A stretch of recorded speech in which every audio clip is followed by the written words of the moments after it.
Oke. Ini ada yang bertanya Abdullah Pramudia. Selamat malam Bang Fahrul. Saya Abdullah Emir Pramudia. Saya ingin bertanya bagaimana tanggapan Bang Fahrul terhadap, nah, kepotong pertanyaannya, saya bacain aja. Terhadap peringatan IMF bahwa harga komoditas akan segera turun dalam waktu dekat. Ini benarkah? Pertanyaan IMF itu, pernyataan IMF itu akan jadi benar kalau slow down, kalau ada resesi besar lagi di Amerika dan China. Itu yang kita lihat. Oke. Dan kalau ini hal yang menurut saya di underestimate sama banyak big institution, baik oleh IMF atau BI. Ini my personal opinion ya, karena we do our own research. Itu adalah bahwa supply shortage yang kejadian di berbagai macam komoditas itu tidak easy buat diselesaikan. Itu pandangan kita. Dan juga dengan kondisi shortage di supply komoditas sekarang itu, sehingga adanya penurunan pertumbuhan ekonomi belum tentu akan bikin komoditas ini turunnya dalam. That's our view.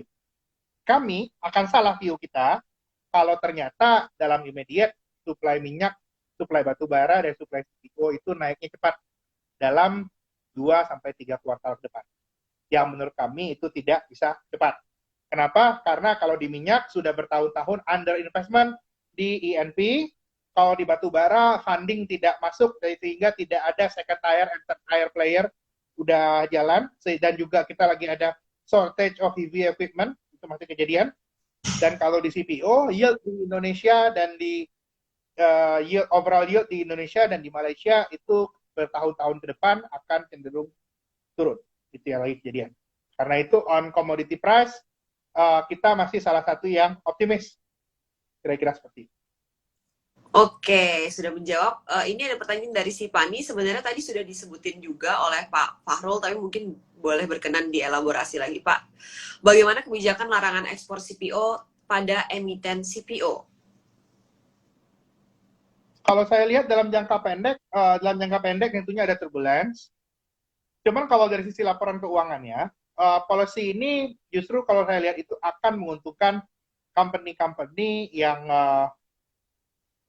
company-company yang banyak exposure-nya ke dalam negeri, itu yang kita lihat. Yang exposure ke luar negerinya nggak terlalu besar, itu mungkin yang bisa lebih aman. Itu mungkin dalam jangka pendek ya, mungkin dalam jangka beberapa minggu waktu ke depan, tapi view-nya ke depannya itu adalah CPO ini, karena kita percaya secara structural yield Indonesia itu average-nya turun, karena bertahun-tahun tidak ada pemupukan dan tidak ada penanaman CPO baru, butuh waktu, maka yang akan naik harganya dan prospeknya bagus itu adalah perusahaan CPO yang volumenya masih akan meningkat.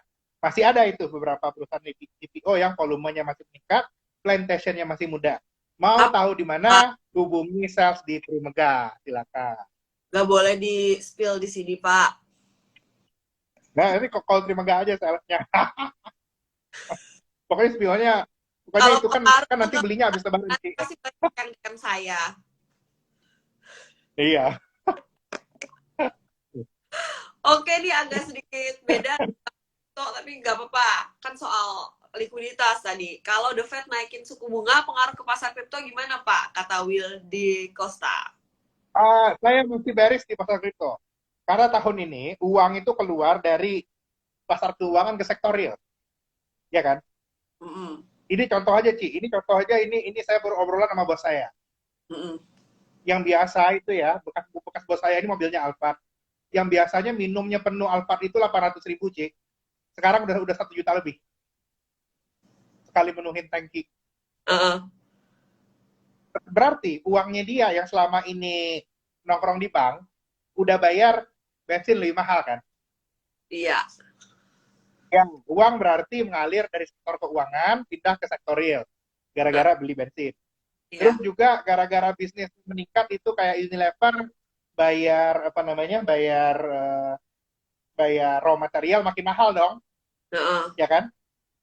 Ya, uangnya dia, cashnya dia yang 12 triliun numpuk, sekarang nggak numpuk lagi, udah dibayarin ke suppliernya. Uangnya hilang lagi dari sektor keuangan ke sektor real.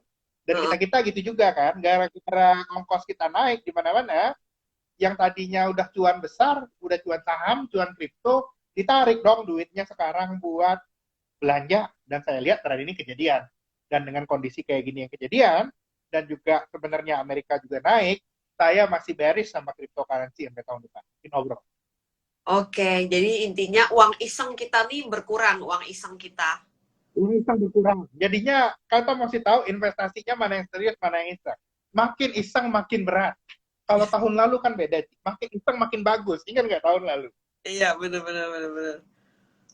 Pak, ada yang minta Kalau pendapat. sekarang udah kebalikan. Iya, ada yang minta pendapat nih Pak dari Nilo. Yang pegang saham investasi semacam TLKM, BBCA harga bawah gimana? Hold apa ikut sell aja? Kalau saya sih kalau punya yang gini-gini, ini hold aja. Itu core ya Pak soalnya. Nggak pernah salah. Kalau yang kayak BCA itu hold aja terus. Kita ikut kalau punya BCA, punya Telkom, berpikirlah seperti fund manager besar. Karena kalau kita sampai nggak punya BCA, nggak punya Telkom itu, yang kejadian itu adalah kalau market kenapa-napa, biasanya saham small cap turun, big cap ini naik, yang BCA sama Telkom ini naik. Jadinya kita biasanya nggak sedih-sedih amat. Jadinya saran saya kalau udah punya BCA sama Telkom, nggak usah dibuang, simpan aja. Itu tujuan hari tua, bukan saham yang nyari alfa bisa sebulan story-nya berubah terus naiknya berkali-kali lipat, itu bukan kayak gitu. Tujuannya mesti buat jangka panjang. Jadi tahan aja kalau saya lihat. Oke, terima kasih Pak.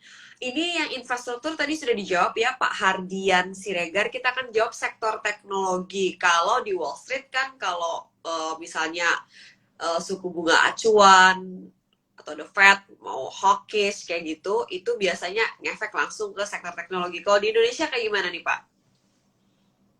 Kalau saya lihat sebenarnya mirip juga. Teknologi itu orang kan banyak lihat dari sisinya suku bunga. Ini saya ambil sisi lain ya. Iya. Kenapa saya itu senang pakai aplikasi dan lain-lain? Karena murah kan 2 tahun terakhir, Mm-mm. ya Jik. Iya. Belakangan ngerasain nggak sih billing telepon kita naik, pakai data itu naiknya gila-gilaan. Uh-uh. Rasain nggak? Uh-uh. Saya rasa sih naiknya harga pakai data ini menjadi hal yang harus kita consider juga sih untuk bisnis teknologi. Karena naik karena ceritanya teknologi ini naik juga gara-gara harga data kita berapa tahun terakhir kan murah banget. Ini Hmm. trennya udah mulai naik. Jadinya on the teknologi sektor kita mesti lihat mana yang competitiveness-nya dan dominasi di pasarnya itu udah tinggi banget. Itu kira-kira ya. Saya lihat the trend is a bit changing. Seluruh yang ceritanya itu out economy itu akan cenderung lebih banyak yang bagusnya ya. Kalau untuk teknologi saya bilang makanya mesti lebih selektif sekarang.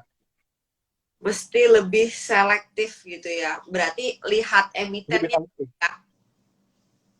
Iya, sama kayak gini Cik, fenomena Netflix. Apa Mm-mm. yang saya lihat sama Netflix, ini kan orang subscribernya turun, terus orang katanya banyak yang curangin Netflix. Saya pengen bertanya, kenapa orang jadi pengen curangin Netflix sekarang? Karena di satu sisi saya lihat nih juga, pengeluaran itu makin banyak loh. Pakai data kita kan naik. Iya. Kalau pakai data kita naik, Netflixnya kayak gitu juga, misalnya ya kita jadi mikir gitu. Kalau pakai datanya naik terus, bukan nggak mungkin yang tadinya udah nonton Netflix, balik lagi nonton MNC TV dan RCTI. Itu yang Uh-uh. saya lihat sih. Dinamikanya teknologi ya. Jadi teknologi ini selalu cerita lingkungan yang deflasi. Karena itu 2020-2021 teknologi ini jaya. Kalau lingkungannya inflasi, nah kita udah harus lihat nih, ini kondisi agak berubah. Dan saya justru kalau teknologi itu ya, kalau banyak orang ngomong media, saya justru mulai senang media yang tradisional nih sekarang. Tradisional media, TV. Saya rasa mungkin kan bertahun-tahun udah tekanan ya di apa namanya di industrinya katanya bersaing sama internet. Iya benar kalau harga pakai datanya murah. Kalau harga pakai datanya mahal, income orang belum naik kayak sekarang, saya lihat harusnya bisa ada sedikit perubahan ya.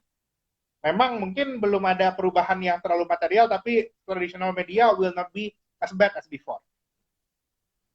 Oke. Kira-kira kayak gitu. Pak, ini banyak banget yang jadi pertanyaan para pelaku pasar saat ini. Tapi sebenarnya tadi sudah dibahas juga.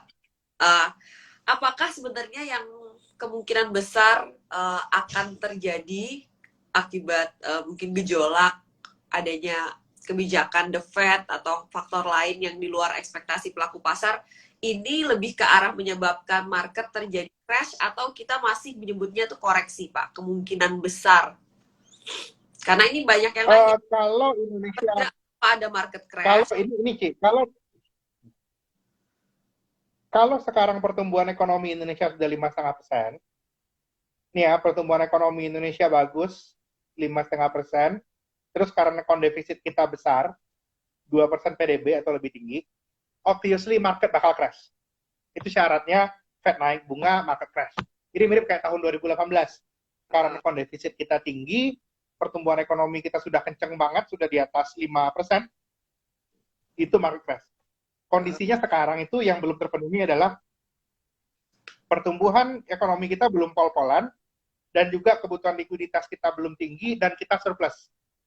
Karena itu yang saya lihat kondisinya sekarang itu, hal yang kejadian ke depan itu lebih mungkin market normal correction instead of crash. Itu yang kita lihat.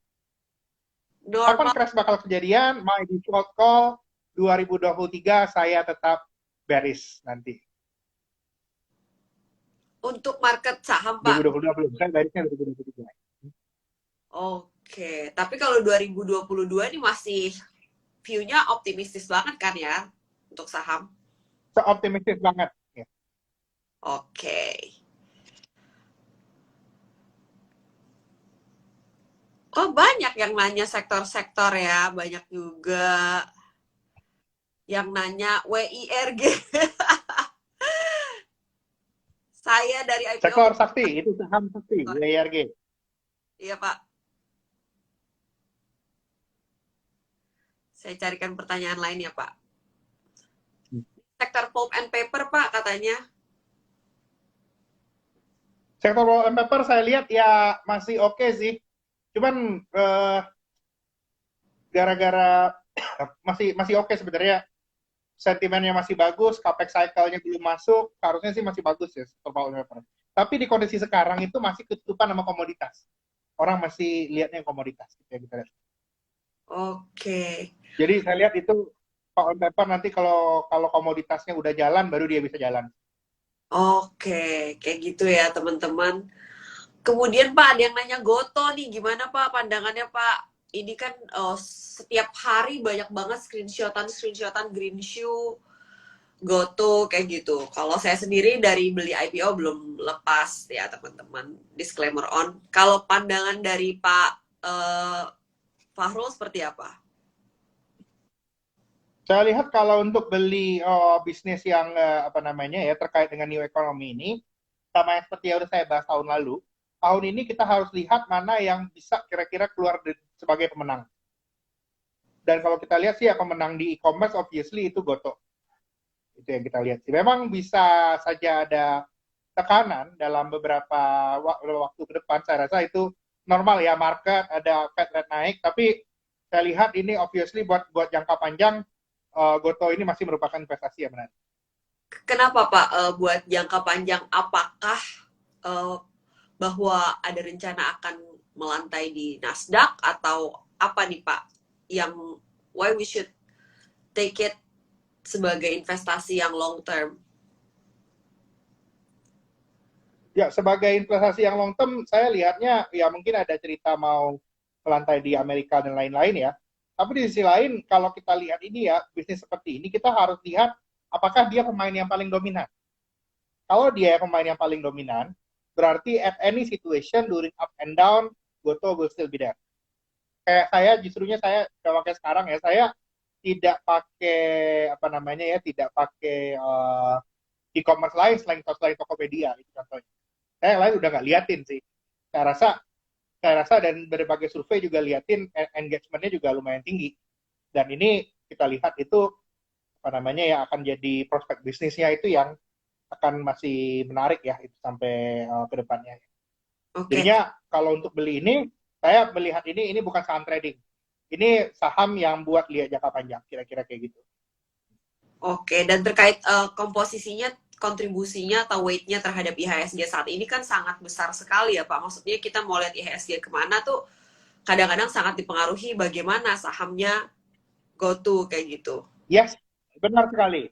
itu hal yang kita lihat ya, bagaimanapun itu besar, jadinya at some point saya sih ini ya menyarankan selain untuk melihat Goto, kita harus lihat juga saham-saham ini secara spesifik.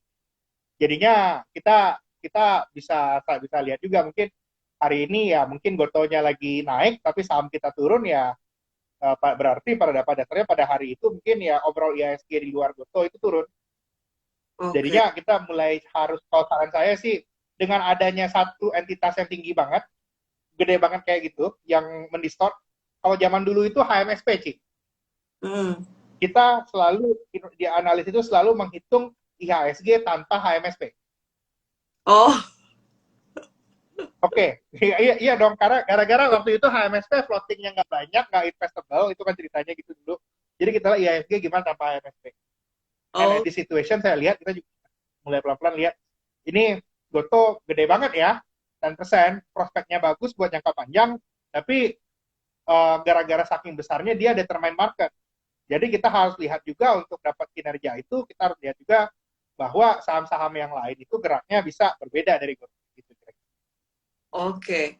Pak, ini banyak banget yang nanya sektor-sektor related dengan Lebaran. Sebenarnya Lebaran ini udah semakin dekat, tapi nggak tahu nih teman-teman gimana. Ada ngelihatkah kemarin cuan di saham consumer atau saham peritel atau saham ayam-ayaman atau saham transportasi seperti itu? Pada nanya nih Pak. Mungkin bisa kita rangkum. Kalau saya dari bertahun-tahun ya, kalau ikutin di Clubhouse juga, saya kan yang paling vokal nggak suka sama sektor consumer. Mm-mm. Dan itu nggak berubah sampai hari ini sih. Saya nggak suka sama sektor consumer gara-gara dihajar kanan kiri. Daya beli peningkatannya masih terbatas. Income UMR tidak naik banyak, kan kayak gitu ceritanya. Sementara harga-harga itu banyak naik. Sehingga yang kejadian sekarang itu adalah yang menikmati ekonomi naik itu adalah bisnis di upstream dan midstream. Yang tidak menikmati itu downstream. Di kondisi inflasi awal seperti ini, di mana harga produsen itu naik, tapi harga konsumen itu belum naik, saya lihat masih tinggalkan sektor konsumer. Itu yang saya lihat. Belum, jadinya kita udah lihat juga ya bahwa ini justru harga saham ayam nggak naik ya, gara-gara walaupun dari lebaran gitu. Itu yang saya lihat yang memang kalau orang nanya, saya sama sekali nggak surprise karena saya udah nggak suka sektor consumer dari 3 tahun lalu. Saya udah gara-gara Indonesia ini berubah. Saya baru lihatin consumer kalau teman-teman udah lihat tanda-tanda di diri masing-masing. Gaji udah pernah naik belum? Banyak. Kalau gaji masih naik 0,5%, 1%, enggak. Ketika nanti inflasi udah naik, UMR pemerintah naikin 8%, 10%, itu baru beli sektor consumer. Kalau belum ke sana, nggak usah saja. Jadi kalau gaji Kira-kira kayak gitu. kan belum pada naik, belum jalan berarti ya, seperti itu ya. Belum, kagak. Seru banget nih. Iya, kan itu yang kejadian. Pak Fahrul, ini teman-teman saya lucu banget, ada yang nanya gini, saya tampilkanlah pertanyaannya karena ini menarik juga sih pertanyaannya. Kalau mau jadi chief economist jago kayak Pak Fahrul, belajarnya kuliahnya apa, Ci?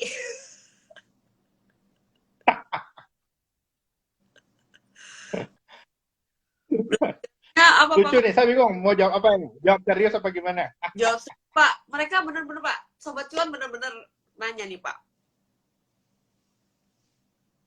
Oh, itu kalau mau belajar ekonomi, ya masuk fakultas ekonomi. Ambil jurusan ilmu ekonomi. Nah, seperti itu. Apakah S1 Beda. kita menjadi Beda itu. Kalau kan biasanya itu kan yang populer itu, Pak? kalau jurusan kan yang populer itu dua biasanya, accounting sama manajemen. Iya kan? Terus Ya, apa kalau accounting kan kita, status ekonom itu harus lanjut S2 lagi atau sampai S3 atau gimana, Pak? dia beberapa ada yang merekomendasikan bisa S2, S3 ya.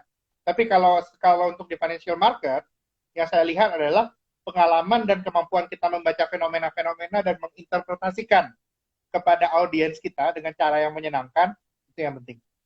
Itu yang kita lihat. Oke. Ini emang beberapa memang pengen tahu beneran, Pak. Soalnya ada yang nanya ada gelar sertifikasi tambahan kah? Kayak gitu. Tuh. Boleh dilihat di Ya, ekonomi kalau di luar negeri ada, tapi kalau di Indonesia tidak, not yet. Oke. Pesan penutup Pak untuk teman-teman. Tapi paling-paling requirement ya kita biasanya nyari kalau untuk ekonomis di Indonesia biasanya nyari dari lulusan apa namanya ya ilmu ekonomi dan juga bisa beberapa skill set dasarnya itu bisa interpretasi data dengan baik, interpretasi data, economic modeling, bisa statistik, saya rasa standar ya. Cuma kalau untuk kerja di capital market, kemampuan menginterpretasikan situasi itu hal yang paling. Dan memang biasanya kalau untuk ekonom, ya mau nggak mau harus tipe orang yang banyak baca sih, Ci. Iya. Ekonom gajinya menggemaskan ya teman-teman, gede.